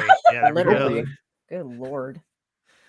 So let's talk more about the Queenie storyline, or at least the Shaw family, because we see, she's only in the movie. Is that her only scene? I think Yes. so, right? Okay. Yeah. Then we learn later on that Dante is after her because she helped out the family. And we learn that because Jason Statham is back. Which Shaw is he? I know we talked about it earlier. He's not Luke Deckard. Shaw. He's Deckard Deckard Shaw. Shaw, yeah. Deckard Shaw, of course. He's not Luke Shaw either. It's Owen Shaw. Sorry, Luke Shaw plays for Sorry, Manchester guys. United. Yeah, he's a soccer or football That's player. my fault. Yeah, That's okay. I keep saying Paul Yeah. Wall instead of Paul Walker. Clearly two Yeah. very different people. yeah. Paul Wall could be recast as Paul Walker. I'd He's a- pay to Paul see Wall that. is in his Silver Fox era. That's just Yes. wild to me. Anyway, That is true. He's got a continue, different kind of Justin. girl too. So Deckard Shaw, famously, we thought he killed Han in Fast Tokyo Drift. 7? 7? Well, Oh well, yeah. Tokyo Drift. Well, it's Tokyo Drift Fast 3. Yeah. And then but the like, retcon was Yeah. in Fast 7. That's something else about this. If you're new to this franchise, buckle up. Good luck. I mean, the movie order you would watch this movie chronologically would be Fast 1, 2, Was it 7 5? or 8? I don't remember. Fast 1, 2, 4, then 4, 5, Okay. 6, 7, Tokyo Correct. Drift, 8, 9, 8, 10. 9, 10. Yeah. Yeah. So it's all over the map with this. Of course, Shaw, who's the villain in 7, he's now friends with the team, or kind of quasi friends. He was obviously in Hobbs and Shaw, the spin-off movie. We'll talk about Hobbs here in a little bit. So Shaw is reunited with Han at his doorstep because they just know where they all live. And I love in this movie, there's always somebody who's like, I know a guy, or I know a place. That's one of the lines they say a lot in this movie. It's like wherever they are, it's like, oh, what are we gonna do? I know a guy, I know a place. And of course, they end up at Shaw's dungeon or whatever, and he's like torturing this guy in a punching bag. Han and Shaw go face to face. A little bit of fisticuffs between the two before they team up to take down the agency. Frank, what are your thoughts on Shaw and Han kind of working together for the family? So this part kind of confused me because when you watch Fast 9, you get the half-ass explanation of like why Han's still alive. At that point, I wasn't sure if Deckard was a part of that or if Deckard didn't know and really tried to kill Han and thought Han was presumably dead. So when they saw each other face to face, I was kind of like, I was waiting to see like how Deckard was going to move. And when Deckard saw him, it was like he saw a ghost. So I guess he thought that he really killed him, which is like weird to me because Deckard does not miss his targets. So like that part was kind of weird, but like seeing the fighting scenes and then like they kind of just gloss over the fact that Deckard tried to kill Han, like after the fact, like that was kind of weird. Like I can't get no closure on this, bro. Like you're not gonna say, hey man, why'd you try to kill me? Like what's up with that? Or they just kind of like they filed the agency. Things are done. The guy in the box bags run down his drawers. Like there's no explanation whatsoever of like where they stand now. So that was kind of weird. I felt like they should have like put more into that of like what happened between Deckard and Han. And what things left off. Yeah, no, I agree. And then now going forward, obviously Shaw's got to go save his mom, which I guess we'll see in Fast X Part 2 or whatever it's called, or in a potential Hobbs and Shaw movie, another spinoff. George, what do you think's next for Shaw?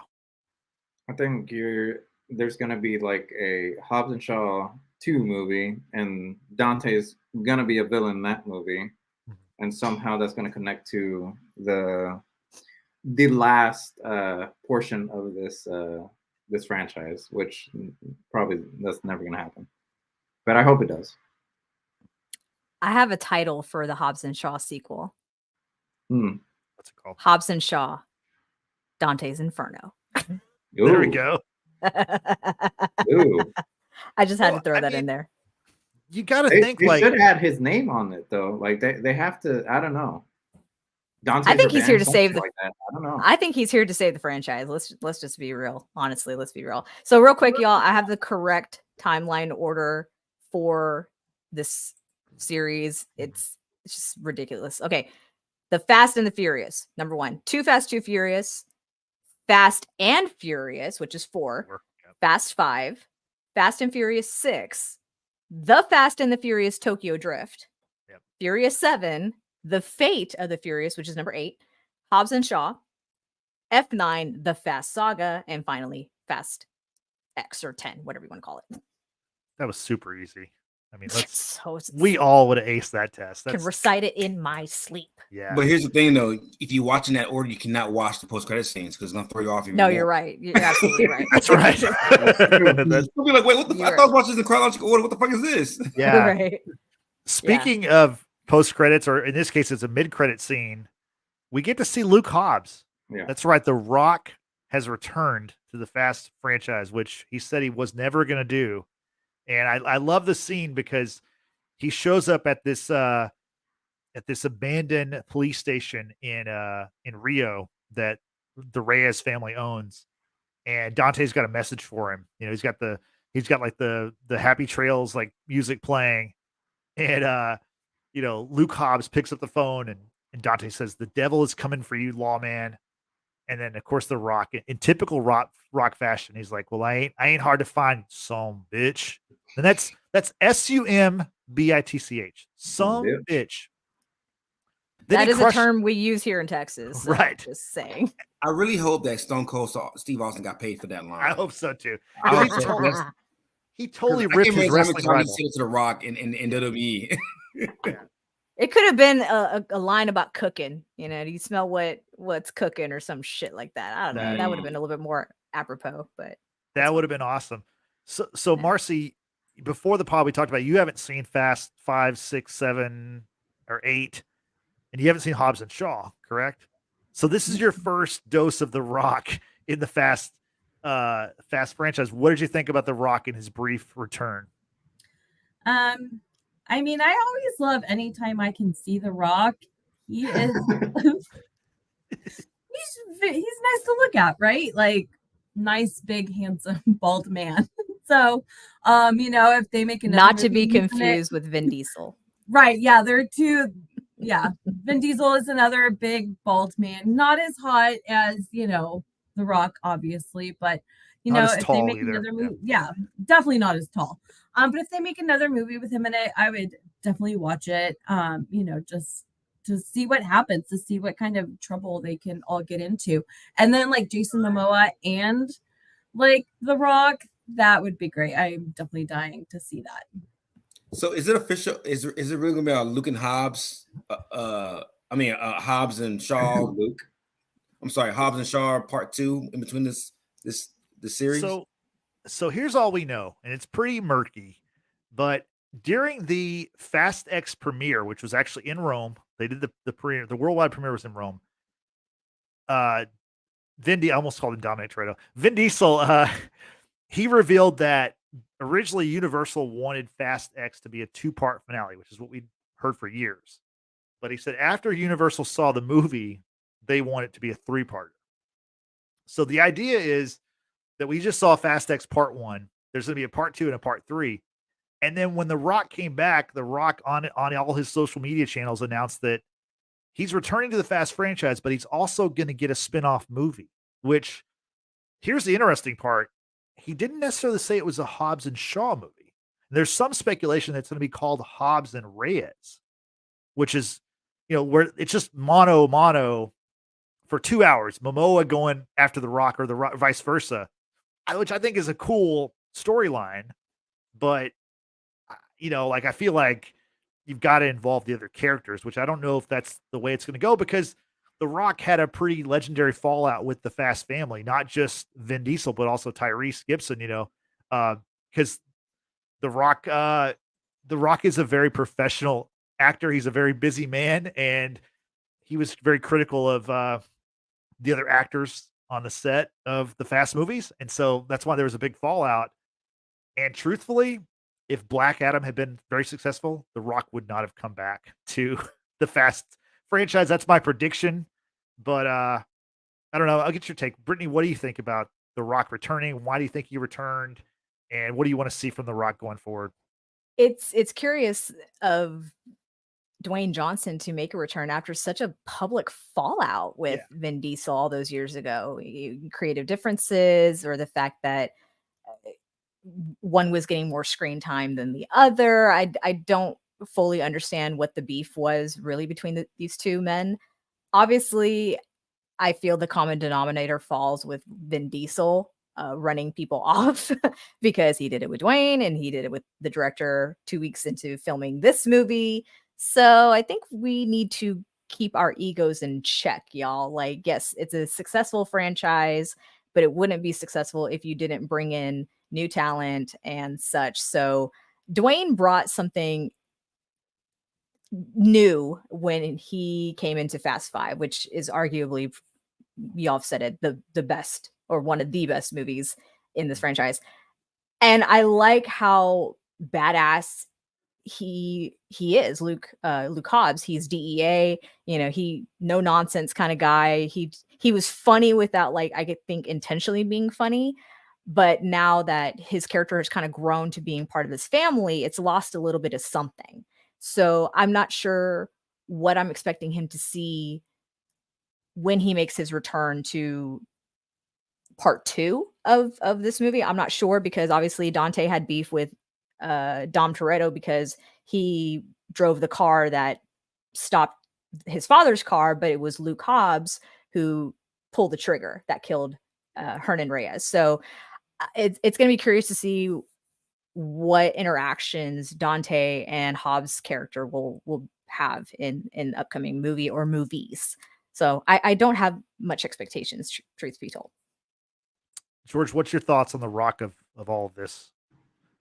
I would like to see like a standalone movie just between like Reyes and him, and then somehow connecting the pieces for Hobbs and Shaw to need help Dom, and because they needed help or some shit like that. Like somehow just connect all the dots to make that happen. But I would love to see another Hobbs and Shaw movie. Yeah. I mean, the first Hobbs and Shaw is very entertaining, and like, I still haven't seen it. You need to watch that movie. Ryan Reynolds is in the movie, and it's like he has a bit part, but he's like, he kills it. I wish he was a part of like the bigger franchise, and maybe he'll come back at some point. But Hobbs and Shaw, definitely recommend that movie. Speaking of returning characters, and George, you mentioned this a little bit ago, but let's talk about Gal Gadot or Gal Gadot. I'm not sure which one she prefers. Gal Gadot. Gal Gadot. Okay. Wonder Woman returned to the Fast franchise as Giselle. We see her at the end. She's in Antarctica. She has a nuclear submarine because reasons. George, not the same one from the previous movie. That's what I thought. I assumed it was the same one, but I thought it was too. I guess not. Yeah, it's not, because the one that they were trying. Of course, it's another one. Yeah, and another one. The one that they previously tried to steal from Cypher in Serbia or Russia or whatever, it got blown up. So it's not the same one. Okay. Unless submarines too also don't die in the franchise. I don't know. Like, it's just ridiculous at this point. Yeah, but she shows up in the submarine with nothing, binoculars, puts them down, and she just smiles. That's it. That's all we get. And she's working with Cypher. Presumably. Yes. So I have a theory, and I mentioned this with Justin on the last podcast we had about this movie. I think I know how her life was preserved. So in this particular movie, so remember when Lady gets hurt, and like they use that healer laser thing to like kind of like speed up the healing process. Yeah. I wouldn't be surprised if they had some type of like modification of that healing generator to like heal up Gal Gadot's character. Okay, who saved her? It could have been Cypher. It could have been Mr. Nobody. Mr. Nobody that went for 3 movies and didn't tell the click. They had a whole funeral for Han, and Mr. Nobody not one time ever said, "By the way, your boy's alive. I just got working undercover." That's true. Fine. So Mr. Nobody or Cypher probably probably preserved her and just had her work in the background. Now, it's totally fucked up because Han was in love with her, and like you would think that she would have contacted Han in some form of fashion. Yeah. With these movies, Mr. Nobody in the government, they do some shady shit. So, Or that's yeah. Go ahead. Or it could have taken the Letty approach, not saying she had amnesia and was in the hospital, but if she was in the hospital, then someone decided to come pick her up, that's someone being Cypher. I don't know. Don't do that again. No. It was already stupid enough the first time. I agree. I mean, like, if you're gonna kill off people only to bring them back, why? Like, what's the point? Like, exactly. It just makes everyone's death like not like there's nothing in this movie that feels real. You know, that's the one thing I'm missing from this movie. It's like I don't feel that anything's real. You The cannot cars don't even feel real. But y'all already going into it with the wrong attitude. It's an action movie. Nothing is real. Frank, I know. You literally saw a car go out of space, bro, and orbit around the fucking Earth. Like, you cannot expect realness for this movie, bro. Like, this series. Like, I'm not asking for a lot, just a little bit. You're not gonna get it, bro. You're not gonna get it. A little bit. You're not gonna get it. You're not gonna get it. Just Can- a little can- bit. You saw an 8-ton metal bomb ball go all around the Vatican and blow up, and it was whatever. Like, you're not gonna get any realness in this series, bro. You're just not. Can we agree? Yes. I know you're on a roll, but I just want to throw this in here. Can we agree that the only real thing that did happen in this movie was Pete Davidson offering up like drugged up muffins to Han? It's true. This is true. Okay. This is true. Yeah. But Great way to mention it. I also think too, like, bringing back like a Gal Gadot, like this series is all about star power. If we can bring back people and bring fans and people who love and fans who love these actors and actresses back into the fold, we're going to do it. Whether it's Gal Gadot, whether it's John Cena, which I don't think is dead, whether it's anybody, Jake the Statham, like this series, they do a great job of like saying, you know what, we're already suspended belief. Let's just make it the biggest possible fucking movie possible. Like, bro, they had 2 Academy Award winning actresses in this series, Brie Larson and Charlize Theron. Like, they're just trying to bring. They're trying to be the 27 Yankees. They're trying to line up this power cast and just bring, like, just throw shit on the wall and just get fans come to the theaters. And guess what? It's fucking working.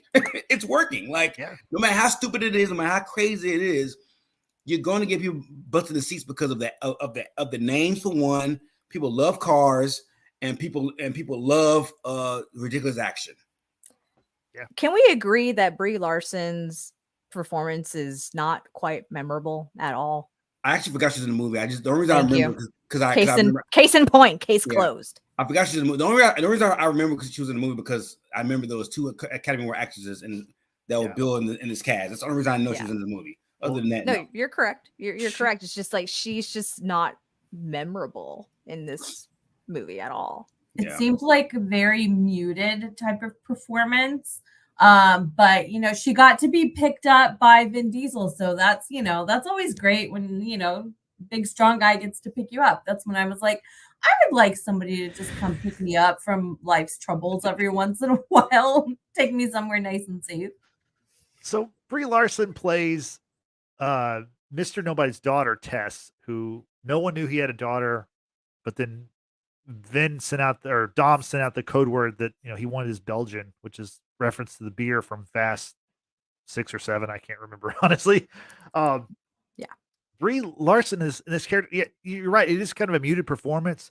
It's a pretty brief performance. I do think she gets shot in the chest by it was either Ames or by one of the other henchmen for Reyes. It was the guy. It wasn't in Ames, the helicopter. Yeah, helicopter guy. Okay, so she gets shot. She gives this like dying speech. I thought the first time I saw the movie she was going to die. Did y'all think that she? Okay, first of all, George, did you think she was going to die? Or do you think she should have died? I don't think she should have died because it seems like there's still a connection to Mr. Nobody. Like they want to connect her to her dad somehow. So I didn't think she was going to die at all. I was just like, oh, okay, another person got shot in this fucking movie. Actually, she did get shot. Like, no, at least there was a bullet that actually went inside her, and it was a clean shot. It exited. Yeah, but No, I don't think she was gonna die. It was just, you're being dramatic and it's not even good. Like, just stop talking. Go get it. Go get stitches. You're fine. Like, It would be crazy if she was the one who died, because that was like the most like, not life-threatening thing that has happened to anybody in this fucking movie. That's like true. you could get blown up and like, oh, I'm still alive. Like she gets like shot one time and it's like, oh, You make a good point. I'd That love would've to been see insane. someone die in the dumbest way possible. Just one character. I don't care who it is. man, that's terrible. Sleep apnea or something, right? Just Wow. they just don't they don't wake up. Little B dies of asthma or something. I don't know. That's horrible. Wow. You mean the future of the franchise, George? You're just gonna like cut us off at the knees right here, man. That is brutal. Oh, I just thought about something with Brie Larson being Mr. Nobody's daughter. You're talking two Marvel characters or two Marvel actors playing father and daughter. Yeah. Ego and Captain Marvel. No, I Interesting. mean, there's superhero actors all over this movie. Oh, I know. You got Vin Diesel as Groot. You've got Ames, who previously was Aquaman. Gal Gadot is Wonder Woman. Like, yeah, the list goes on. Ames was Aquaman and Hawkman. Yes. Yeah, Hawk. Hawk. He was yeah, Hawk. From, Yeah, Hawk from Hawk. Yeah, from Titans. So he Yeah. played two DC characters in one. So. Okay. Yeah. All right. Go on with your bad self. Go on with your bad self. I do like one of Ames's quotes, and George, I think you'll appreciate this part when we first meet Ames and Tess. I think it's when we first meet Tess. They're like this like video screen, and Ames gives us the story of the Fast family, and I just love how he like breaks it down. How like they were street racers who then become like secret agents, and he's like it's like a cult with cars. I thought that was like a perfect like synopsis of what happened. The cult of Dom. That's right. Yeah, exactly. Saint Dominic. Saint Dominic. Yeah. Also, Ames says that he doesn't like barbecues. Like, how un-American are you if you don't like barbecues? Yeah. Like, what is wrong with you? Bro, it looks like you ate the barbecue, bro. The entire fucking barbecue. Yeah, for sure. It's ridiculous. Like, you, sir, that's what was off about him from the get-go. I mean, yes, he rode hard about not liking Dom and the team and the family and this whole thing, but when he said he didn't like barbecues, I'm like, sir, I need you to exit the building quietly. That's a little sus. No, and I think it was great too, because for somebody like me who hasn't seen pretty much all of the movies, it's a nice little like exposition of, oh, like I feel a little bit caught up now that you've kind of gone into like this whole thing. Mm-hmm. Yeah, that's for sure. It's he's an interesting character. I mean, and I don't know about y'all, but in the very beginning, he when we see Dante for the first time with his father at the police station and they're walking through the police station, you see dude back of the head, right? But like this obnoxious blue suit, like that's too bright to like stand out and not mean something, right? So to kind of go back to a previous question of like, did you see the heel turn, not the heel turn, but to see like the betrayal or the team up with Dante? It's like, well, yeah, I mean, he looks similar to dude that we saw in the beginning. So, there we are. So I have a question. So in Fast, it might have been 9, or it might have been 8. Taj and Pierre and Roman are like vying for Ramsey's affections. Mm-hmm. And it looked like Taj won. Yeah, he did. But like, I mean, he proposed. They don't like they're dating in Fast. They still look like friends. Yeah, like partners in crime, but like not like romantic interest at all. It's trying to keep it professional. That's weird. So are they together? He's been friend zoned. He's friend zoned. That's it. Is he? Okay. Yeah, I think so. I can't tell because sometimes it's like an on and off thing. It seems like they like each other, but then I can't really tell. Yeah. Listen, they're planting the seed in the final. They're gonna get together. Everyone lives happily ever after. Like, I had a question. What happened to Don Omar and Teo Calderon's characters? Why did the last time we saw them, and it was after Fast 5, because they all got their millions. They got the money. They went to like Monte Carlo. Yeah, and they bet the money And on the thing. That's the last time we see them. yeah, and it was Why? actually, it was asked in a later movie, like, has anyone heard from I forgot their characters' names, but they're like, no, like they just kind of like fell off the map. That was it. That was how they wrapped up their Did they characters. have a falling off in real life? That's what I'm curious. Oh, I don't about. know. I have no 'Cause idea. I think that's weird. Didn't they Yeah, show it up is. again in one of the movies, like Fast 7 or something? Yes. They Yes, did? it was Yeah, it they was showed very up again. brief. It Yeah. was very, very brief, but yes, they did show up again. So yeah. Justin, do you know what movie Don Omar and I forgot the other guy's name. Tego Rio? Calderon. Yes. Do you know what movie they reappeared again? Because I know in Fast Five, that's last time we actually saw them like in a full feature film, and then like they showed up again in one of the movies. Was that 7 or 6? I think it was 6. It was 6. Okay. Yeah, I think so. Yeah, sorry about that. I had some technical issues on my end. I just froze up and I couldn't get back in. So I'm back though. Smoke and mirrors, Justin. That's right. So what was the last thing you were talking about? We were talking, well, most recently talking about Tego Calderon and Don Omar's. I was just curious why they got written out of the movies. Yeah. Well, okay. I don't last think there was a time- fallout or anything. They just Well, in didn't bring 9, him back. in one of them, I think it was 9, we saw one of them. We didn't see the other one though. They reference that. They go, No, you Mm-mm. sure? we saw the younger versions of them. Yeah. Okay. It Yeah. wasn't them, though. They When do reappear Dom, in one of the movies though. but when Yeah, Dom met them probably in in 6. prison. Yeah. Yeah. I just think it's strange. I thought it was weird that they're not in any of the movies anymore. That's why I figured there was like a falling out or something that we I don't didn't think know so. about. I don't think so. But we were also talking about how it seems like Tej and Ramsey have like a little thing going, but like they're not together, or Yeah. are they together? You know, Well, I Yeah. mean, I don't know that it matters because as we saw in the movie, Ames shot down their plane. They're all dead, right? We all Are they, think that they're though? all dead. are they? I hope so. Wow. They should be, but they're not. Ramsey and Tej are too high tech to like let a plane stop them from living. Bro, they just jumped out that bitch right before it crashed. I think because they were running towards the car that was in the cargo, I think they like all hopped into the car and they all took a little, flight down to the ground. Like, Yeah, they're fine. they've done it before, Brittany. They're They've fine. done it before. They'll do it again. I mean, if Dom Toretto can do it again, who says anything about landing? Jesus. That's a Terrible great line. one-liners. That's a great line. As we start to bring this one home, I just want to let's talk about some stuff we haven't discussed. What are some of y'all's favorite moments, favorite lines from the movie? Marcy, I'll start off with you. I loved Dante's wardrobe and his hair in this for some reason. It's so flashy.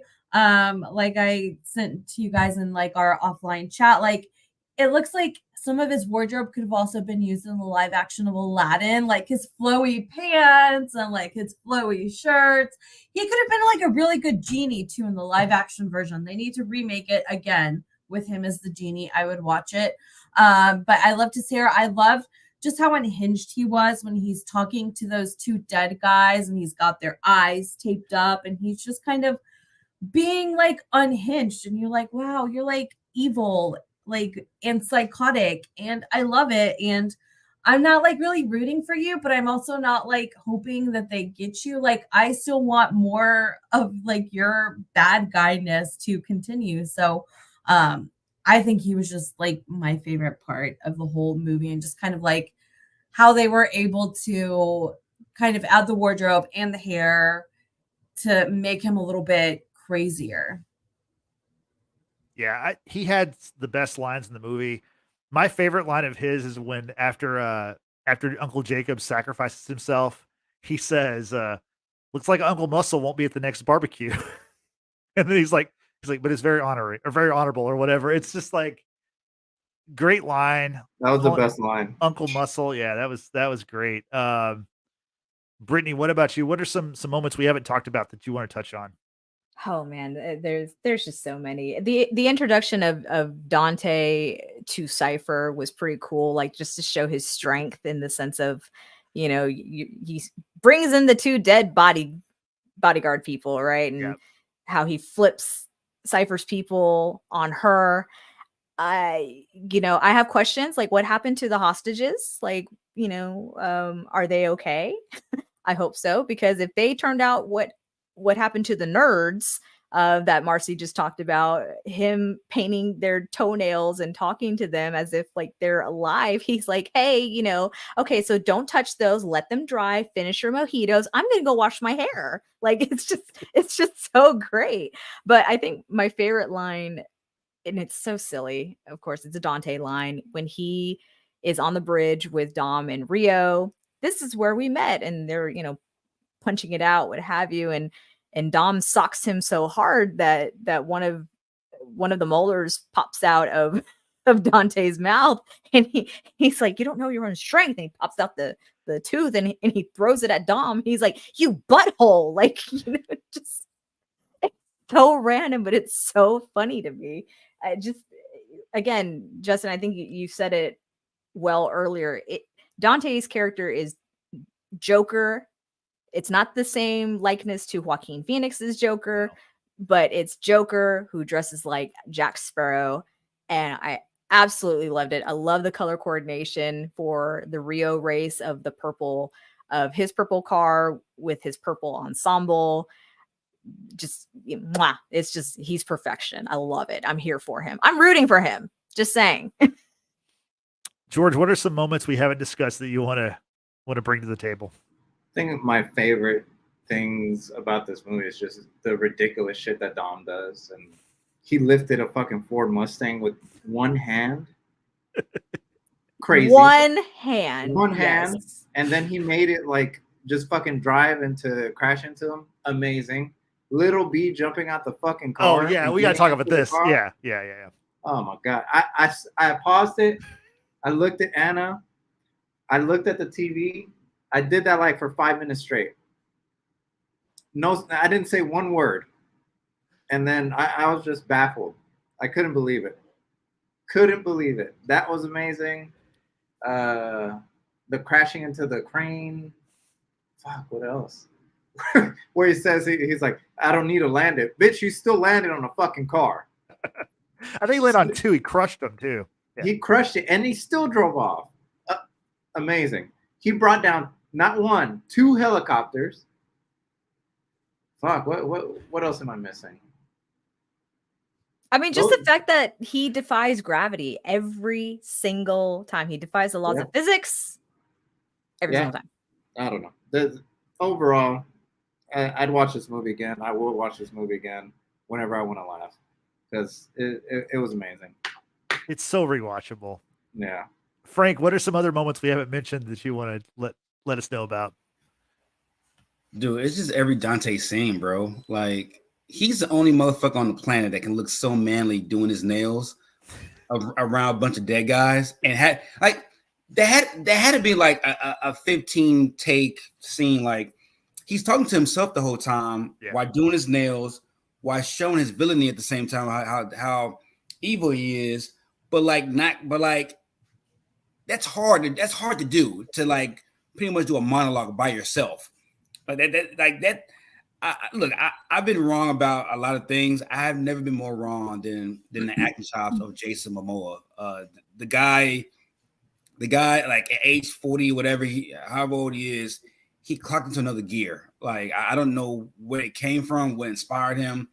Vin Diesel being jealous, I get it. Like, the motherfucker just outshined everybody in this movie. And the little B scenes made no sense to me, bro. Like, he's scared 1 minute, like, where's my daddy? And then like he's like George said, he's like clearing 2 cars going 125 miles an hour from one car to another. And he is just like, it makes no fucking sense. How does motherfucker driving? He can't even reach the fucking steering. He can't even reach the goddamn gas. Great point. He's doing donuts and shit in the parking lot of Dodger Stadium. I take offense to this. I don't understand. I don't understand. Like, it's wild to me. And then like the whole scene of Mia and Lil B and Jacob in the house. Like, nobody got hurt, bro. Like, Mia didn't get hurt. Lil B didn't get hurt. Jacob didn't get hurt. Like, nobody had a scratch on them. These are trained agency assassins, and they all walk out unscathed. It's like if I sent 20 agents to an 8-year-old kid's house with his auntie and one trained killer, and y'all don't motherfuckers don't win, I'm killing all y'all motherfuckers, dog. I'm y'all all fired. Like, that's fuck that. Like, yeah. So like, so some of the agent level fight scenes, I thought like, bro, y'all need better agents, dog. Like, I don't understand this shit, bro. Like with Cypher too, like her name is Cypher. She can cipher out of any situation, and somehow this man was able to find these agents' kids, these agents' wives. Like, you're a Cypher, bro. Like, your job is to like get out of any situation, and you're as tech as they come. And this motherfucker just comes in and just flip your whole team against you, and just like that. Like, that's wild to me. So yeah.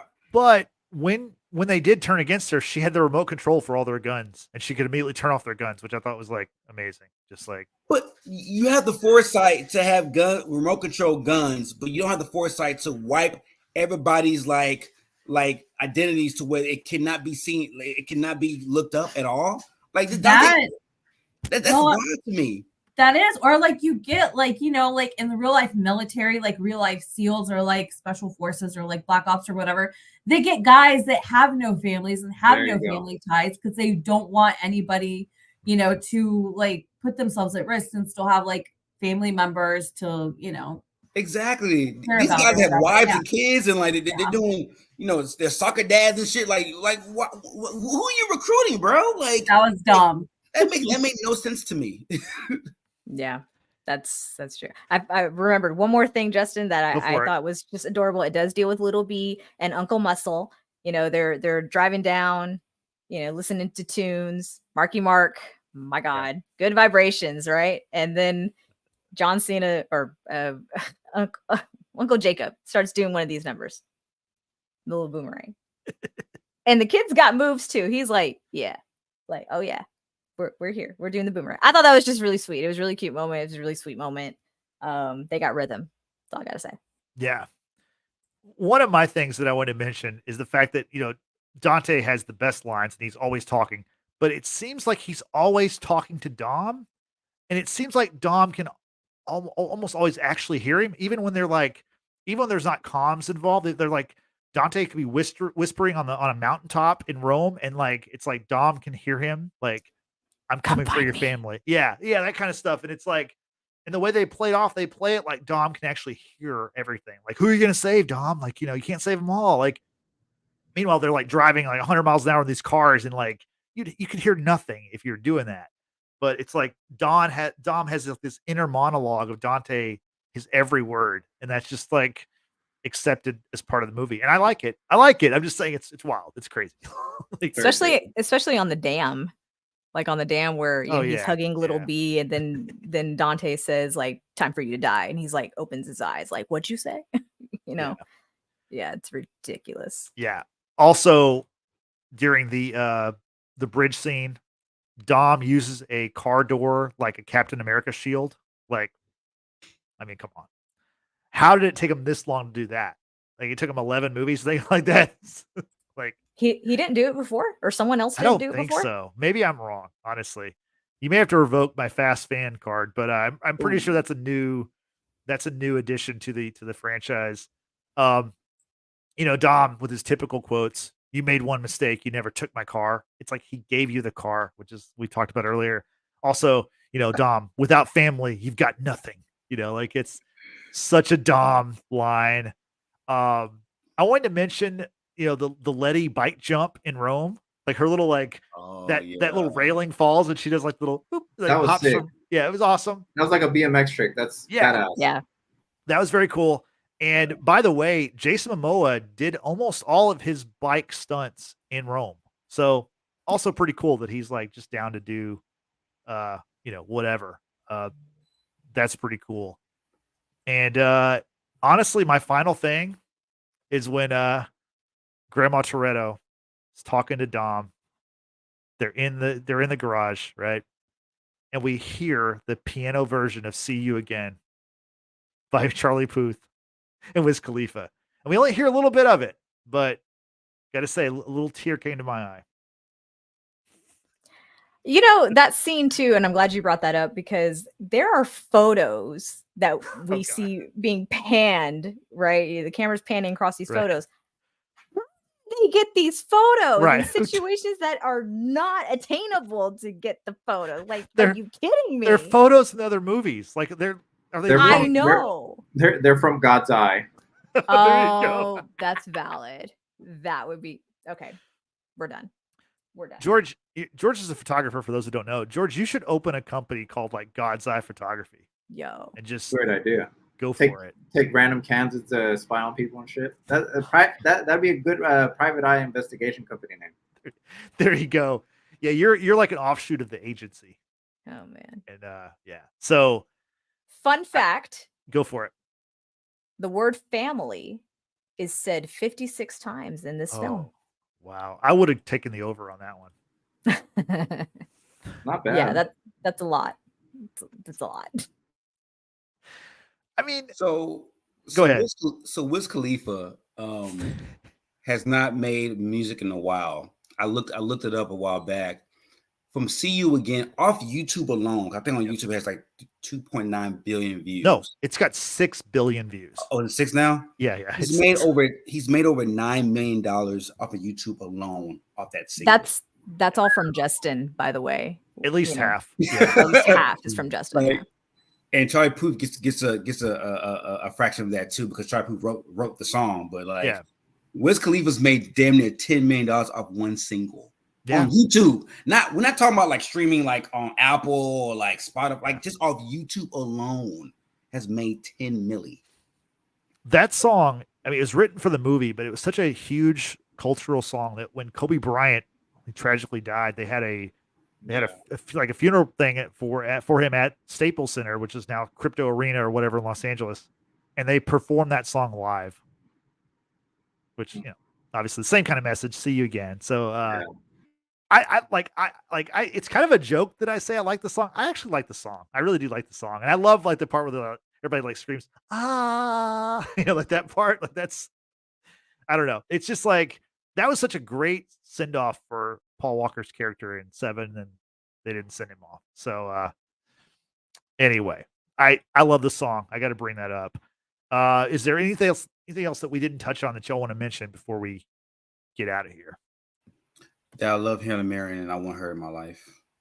That was made abundantly clear. I'm pretty Okay, sure. I wasn't. It was made sexually clear, but I wasn't sure it was made like emotionally clear how much I wanted her. So She could give you some like beautiful pep talks like she gave to Dom in this movie. she's in Kendrick. So like in Kendrick Lamar's one of his singles that came out late last year. She plays a therapist in that music video, and she's fully clothed, of course, but like the whole time, I was like, What a bummer. yeah, what a bummer. But the whole time I was like, what if she was in a bathing suit or like in a teddy? This I video love that you had to specify that she was fully clothed. Like we were gonna think that she I was wasn't. totally thinking she was naked already, bro. As therapists tend As to a be. therapist, yeah. I thought Frank was going to give us like a time code. He's like 43 minutes, 7 seconds in. We see full frontal Helen Mirren. Frank would know what that kind of information, therapist you though. going to? I said, what Honestly, kind of therapist you going to, bro? a sex therapist. Me? Wow. Yeah. This has churned very fast. I hope Helen sees this, by the way. We'll clip it I out. hope she does too. I mean, this is our big chance right here, Frank. Like, shoot your shot, and like, we need to go viral. And I know, bro. because we had to Man. go back to work, and it sucks real bad. So, I mean, Oh, whatever it Got it. takes. That's from the event. That's from Endgame, but whatever it takes is like, that's my motto now. Like, it is. families, that's cool too, but whatever it takes is what I'm all about. Anything else y'all want to throw out there? Just quickly, we got some people in the chat. We've got Yesenia here, longtime follower of the Watchers. She says she has not seen any of the Fast and Furious You movies. robbing Oh, yourself, Miss Martinez. You are. Also, M Move says the same. I haven't seen any of the movies. Maybe I could sit through the short film. And there is a short film. It's called Yep. Los Banderas. It's kind of referenced in this movie, like very brief. Yep. I haven't seen it. Have y'all seen it? I've Okay. seen it. I have. Okay. Yeah. So, and the question was asked, how many Fast and Furious movies are there? There's 10 official Fast and Furious movies. There's one spinoff called Hobbs and Shaw, and there is that short film that I just mentioned. So yeah, there's quite a catalog of Fast and Furious. And speaking of all the movies, of course, if I'm doing a podcast, I'm going to rank some damn movies. So, Brittany, if you don't mind, let's show my Fast and Furious ranking. So here we go. Number 1 is Fast 5. I think everyone will agree with that. Yes. I have Fast 6 at number 2. I have Furious 7, number 3. I have Fast X, this movie, as my number 4 all time, the Fast and Furious franchise. For number 5, I have the original movie, The Fast and Furious. For number 6, I have Hobbs and Shaw. Number 7, F9, The Fast Saga. Number 8 is Fast and Furious, which is number 4 in the movies. This is very confusing if you're listening. The Fate of the Furious is number 9. It's actually the number 8 movie. My number 10 is Too Fast, Too Furious. My number 11 is Tokyo Drift. George, do you have any quibbles with my rankings? Just a couple. I'll do my top 5. So Fast 5 is up number 1. Yep. The Fast and the Furious, the original one's number 2. I have Tokyo Drift at number 3 because I love that movie. Fast 10 is number 4. And what do I have as number 5? Which one was the one where Jason Statham came back and tried to fight all of them? Was that 7. number 8? 7. 7. Okay, 7. 7 is 5. That's it. Cool.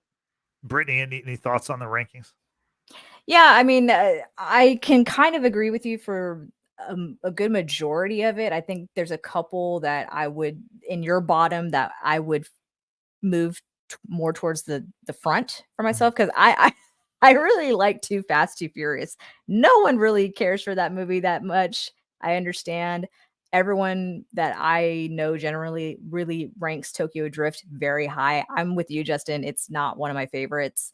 It's entertaining, don't get me wrong. It's just I just don't care for it. I haven't seen Hobbs and what am I saying? Hobbs and Shaw, yeah. Hobbs and Shaw. I haven't seen it, so I can't rank that anywhere at all. But yeah, like I can kind of get on board with your rankings, but I would have to definitely like move some around. So, Marcy, I know you haven't seen all these movies, but based on my rankings, do you think you're going to want to watch any of these movies? Maybe. I saw a little bit of Fast 5 after Fast X ended, and like Peacock automatically like plays something random. Yeah. So maybe yes. And question for you all: after the first one, did you think that was good enough that it would like have all of these like sequels and spinoffs? Like, what were your thoughts after maybe like the first one or maybe the first couple? Did you know that there would be like 27,000 Fast and the Furious movies? I knew there would be a sequel. What I didn't know was they were going to transition from car stealing to like espionage and like government level global threats. that part, that just, when Fast 5 happened, when they brought in that new element, that's when I was like, okay, this is new. This is new. Yeah, I agree with Frank. I didn't think the direction that they would take would be what it is today. Mm-hmm. I kind of wish they kept with the whole street racing and kind of expanded on that a little bit more. I don't know how they would have or could have done that, but that's kind of what set it apart from other movies at the time. I think it was more grounded. It was more believable of these street racers like heisting 18-wheelers for merch, right? And DVD players. DVD players, yeah. Yeah. You're right. It's 2001, y'all. This is they were expensive. Yeah, I think Frank said it well. Like Fast 5 really kind of transformed this whole series. I mean, not only did I not think they would make multiple sequels, they didn't think they were going to make multiple sequels until Fast 5 came along. And really, like Justin Lin, who, as we mentioned before, was supposed to direct this movie and has directed most of these movies, he kind of reinvigorated the franchise with Fast 3 because I mean, spoiler alert, Fast 1, you have Paul Walker and you have Vin Diesel. Well, Vin Diesel didn't want to do the second movie. That's why Paul Walker is the star of Too Fast, Too Furious. They bring in Tyrese Gibson to be like his like new like tag team partner. Dom, isn't in the second one, and then in Tokyo Drift, he's in the mid credit of the post credit, and that's like his big return. And Justin Lin convinced Vin Diesel, like, look, dude, like this could be your franchise. We could do something really cool. And from there, you had Fast and Furious, which was the fourth movie, and they started to make that turn to where it's like they were coming for movies like Mission Impossible, like the Bourne saga, like all those, like all that espionage spy stuff. They started mixing that in. And now, they add The Rock, and it's like, we're off and running. This is just an amazing, very profitable franchise. So I think it was a contractual disagreement, right? He wanted more money for the second one, and they didn't come close to it, if I remember correctly. I think you're right. And I think Vin Diesel thought I don't think he wanted to get like typecast in that role. And he thought, which I think is ridiculous now, because like that's what he's known for, is being Dominic Toretto. So anyway, that's where we are with the Fast series. And just real quick, supposedly either Fast 11 or Fast X Part 2 is supposed to hit theaters in April of 2025. So we shall see about that. And if it happens, we will definitely be talking about it then. So anyway, Brittany, as we're getting out of here, now that everyone knows, it's abundantly clear what we think about this movie. We want to know what you think about this movie, and how can people tell us what they think about the film?